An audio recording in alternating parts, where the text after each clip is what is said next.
Street. I'm here at Central City Church of the Nazarene. I think that was back in 2011. About 2011. I remember you know, when you blessed us with teaching our women how to defend ourselves. Ladies' night. The ladies' night, yes. Oh my goodness, and we were so excited, and oh my goodness, we wanted to present you with an award. We wanted to give you something on behalf of that, but it never fell through. But you left us with such strength. I'm telling you. And I have it right here. And if you don't know, now you know. Ladies' night. Wow. Oh my God. Keeping the Skid Row ladies, the Skid Row women safe. Can you tell us a little bit, or tell them about it? Let's talk about Ladies' Night. Ladies' Night started in October of 2008. But it was birthed in my heart in 1999 when I was working as a vice investigator. My job was to go out and arrest what we call prostitutes. I didn't like the word prostitutes because in my mind, many of them are victims. That's why I like the term human trafficking. Many of these women are being trafficked, and that's got to change. But anyway, back in the day, 1999, I'm driving down Agatha looking to pick up prostitutes. And I'm looking for a date, and I see a Target. Wait, Joseph. Well, let me fix that. Not a real date, but I'm undercover doing my thing. I would love to see you switch reels like that. You would not recognize me. I would be like, wow. When I was bet you went hood like a mother, huh?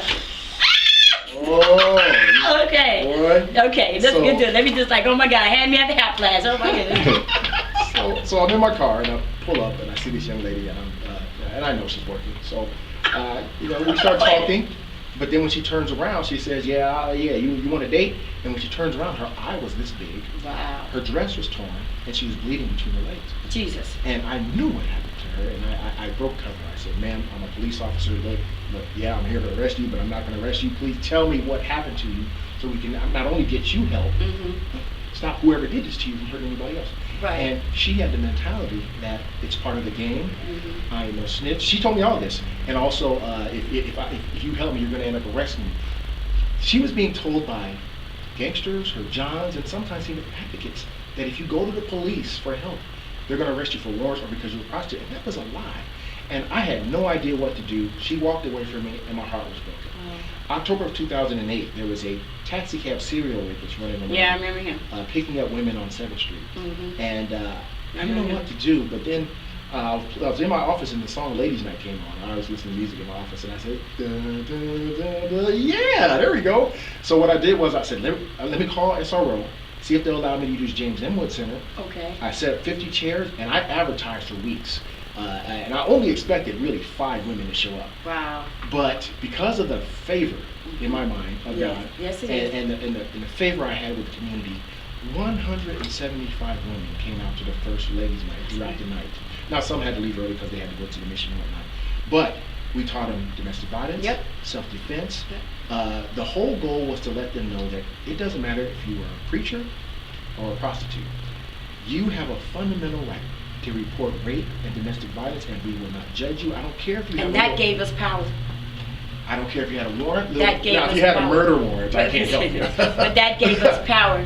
And what happened with that was 3 victims of the taxi cab serial rapist were in the audience that night, and he had violated them weeks and months before, and they had the power to come forward from that.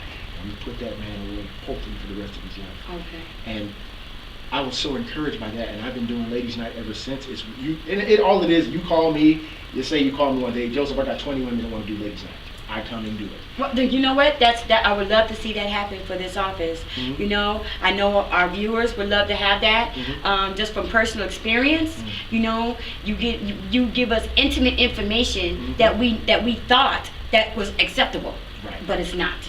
You have to know that you're just as special as your favorite celebrity, in our eyes. The scales are not unbalanced. I liked it when you said if you're sleeping on the ground and you don't want nobody touching you. That's a violation. That's a violation. Here's some important things to know. We talk about that right now, and then hopefully we have time to discuss what's happening out there to women right now. But a lot of women don't know that you can be raped under duress. See? What that means is, let's say you're an undocumented immigrant, and you have a husband who's abusing you, or somebody that's raping you, or whatever, or you're a coyote, and what they're holding over your head is, if you don't let me violate you, I'm going to call La Migra and get you out of here. Right. For all my undocumented ladies out there, we will not deport you. That's right. We're going to help you, and we're going to put that son of a something in jail if you allow us to help you. We will not deport you. See, they put fear in your head. A lot of pimps put their Johns, or you're just a prostitute, and you're going to go to jail. That's not true. We're going to help you. We're going to roll out the red carpet. If you want to have an advocate next to you when we talk, we'll get that for you. All right. If you want to be interviewed by a female officer, we'll get that for you. See? It's not our job to judge you or persecute you or criminalize you. It's our job to serve. So those things people don't know. Let's say another example. Let's say we have I know there was a case where a woman allowed a man to have sex with her, and she agreed only because he said, hey, if you don't do this X, Y, Z to me, I'll have your daughter do it to me. See? And that's duress. Yeah. Why did she have sex with him? Because she didn't want her daughter to do it. That is duress. Or for a place to stay. Place to stay, whatever. Food or whatever. You know what I mean? They can't do that. If somebody's incapacitated. Asleep. If they're asleep, overdosing, drunk, high, they've been vigilant for 4 days and they crashed on the sidewalk, that still does not give a man to walk up and touch you in an intimate place. He does not have the right to do that.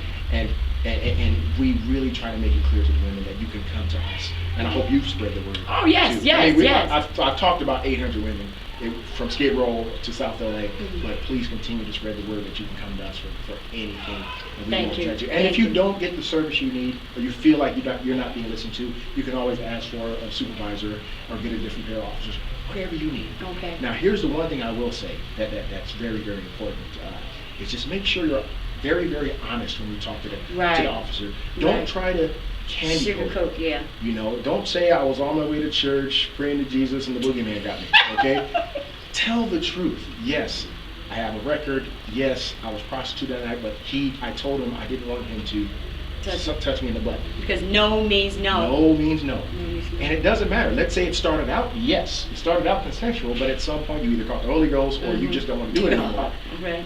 And he keeps pumping, or she, because we have to recognize it, the reality of today. As soon as you say no, it has to stop. If it doesn't stop, every stroke after that is rape.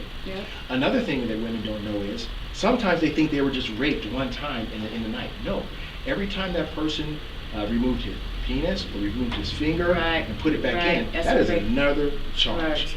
Come forward. And the reason why it's so important is because even though you were violated in such a horrible way, you can turn your tragedy into heroism and stop this man from hurting anybody else. And just make sure you cooperate with the police, please. And show up to court. I know it's difficult for a lot of individuals to do that. Some don't want to relive it, but you got to be strong. Work with the detectives because it's even more difficult when you're homeless, because if there's no address to track you, sadly sometimes those cases kind of get pushed to the side. But you say if you want justice, you come and you meet with those detectives once a week. Get their phone number, call them, saying I'm still interested. Show up to court, and we'll do everything we can to get you justice. I know your department and you personally you will, because I mean just for self-knowledge and observing, you take very personally cases. I mean you go to bat for the victims. Yes, I do. You go to bat. I mean you have a Facebook page and you're very open and honest. About your experiences, and it's even though it's humorous, but it's very sincere. How you go to that, especially for the the violent predators that be around the missions and how they prey on the weak. And right now, speaking of the weak, women are in a tough spot in Skid Row. With these tents going up, I know it's a big issue. For me, how can you say you care about the safety of women, but you're okay with the environment that puts them in danger? Of course, me personally, I agree from 9 to 6 the tent should be up because there's no other places for them to go. But during the day, I want to be able to see people so I can save them. And from November of 2014 to November of 2015, rapes in my side of Skid Row went up 91%. Okay? In Area 29, the other half of Skid Row, rapes went up 171%. And many of the rapes, when I read the reports, the media, they don't read the reports. I read the reports, and I'm looking at a woman walks down the street, she gets grabbed, dragged into a tent. Or another woman is asleep in her tent, next you know she wakes up, her feet are behind her